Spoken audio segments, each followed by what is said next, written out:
Good morning అండి. ఈరోజు మనం పబ్లిక్ గార్డెన్లో ఏంటిదంటే ఫస్ట్ ఆఫ్ ఆల్ మన ఆరోగ్యాన్ని మనం కాపాడుకోవాలంటే చాలా బీపీ, షుగర్, థైరాయిడ్, మలబద్ధకం ఇవన్నీ ఉన్నాయి. కావున ఏంటంటే ప్రకృతి సిద్ధమైన మనకు ఏదైనా మన పశువు కానీ ఏదైనా నేచురల్గా మనకు దొరుకుతుంది. కావున ప్రతి ఒక్కరు ఏంటంటే మన పబ్లిక్ గార్డెన్ వాకర్స్ ముఖ్య ఉద్దేశం ఏంటంటే ప్రతి ఒక్కరు ఈ ప్రొడక్ట్ తీసుకొని మన ఆరోగ్యాన్ని మనం కాపాడుకోవాలి. అసలు దీనివల్ల మనకు ఉపయోగాలు ఏంటి అన్నది మనం ఇప్పుడు ఇక్కడికి వచ్చిన సార్ వాళ్ళు మనకు ఇంట్రడక్షన్ ఇస్తాం. చెప్పండి సార్, అసలు మనకు మన ఆరోగ్యాన్ని మనం కాపాడుకోవాలంటే మనం ఏం చేయాలి? Good morning sir. ఇది మేము 2016 మార్చ్ 14th స్టార్ట్ చేసినాం. ఇది ఇండియాలో మొట్టమొదటి ప్రోడక్ట్ సార్. ఇది NIN national institute of nutrition నుంచి తీసుకున్నటువంటి ఫార్ములా.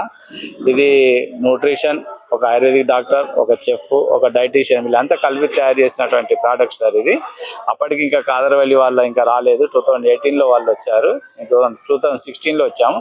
దీనివల్ల లాభాలు ఏంటంటే ఇది 1 year నుంచి 100 years వరకు ఎవరైనా తినొచ్చు.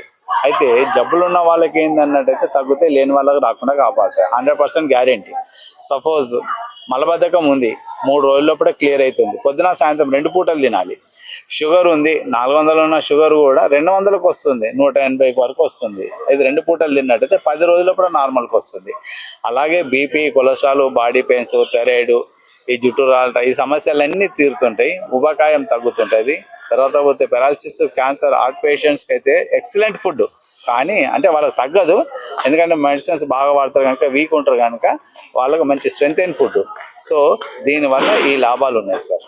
ఇంకోటి ఏంటి సార్, ఇప్పుడు చాలా మంది తెలియక చాలా మంది ప్రజలు ఏంటి అంటే హాస్పిటల్లో పోయి చాలా ఏ రోగం రాకపోయినా వాళ్ళకి పోయి ఈ టాబ్లెట్లు ఆ టాబ్లెట్లు వాడి వాళ్ళ ఆరోగ్యాన్ని ఖరాబ్ చేసుకుంటారు. కావున మనకు ఏంటంటే నేచురల్గా ఏ దొరికిన ఏ ప్రోడక్ట్ అయినా మనకు మంచిగా ఉండాలని అంటే దీనివల్ల అసలు రోగాలన్నీ మనకు కంట్రోల్ అవుతాయి సార్, లేదా ఏదో మనం పెడతానామా చేస్తానో ఆ ప్రోడక్ట్ అసలు ఉపయోగం ఉన్నదా?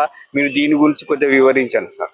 సార్ ఫస్ట్ ఆఫ్ ఆల్ ఏందన్నట్టయితే ఈ రోజులలో రోగాలు అనేది చాలా ఎక్కువ శాతం అయిపోయింది. మెయిన్ ఏందన్నట్టయితే సరైనటువంటి ఫుడ్ అంటే జంక్ ఫుడ్లకు అలవాటు పడి, తర్వాత పోతే బయట టిఫిన్లకు బాగా అలవాటు పడి, ఇష్టమైన టైం లోపల సరైన టైం లోపల తినకుండా ఈ విధంగా దాంతో ఈ రోగాలు అనేది స్టార్ట్ అయింది. ఇంకొకటి, ఎరువులు పండించినటువంటి ఫుడ్ కనుక, ఈ వరి కానీ, గోధుమ కానీ, కూరగాయలు కానీ ఏవైనా కూడా ఆ విధమైనటువంటి ఉన్నాయి కనుక మనకి ఈ రోజు నాడు రోగ నిరోధక శక్తి తక్కువయ్యి మనకి రోగాలు అనేది స్టార్ట్ అయినాయి సార్. దానివల్ల ఇవన్నీ కూడా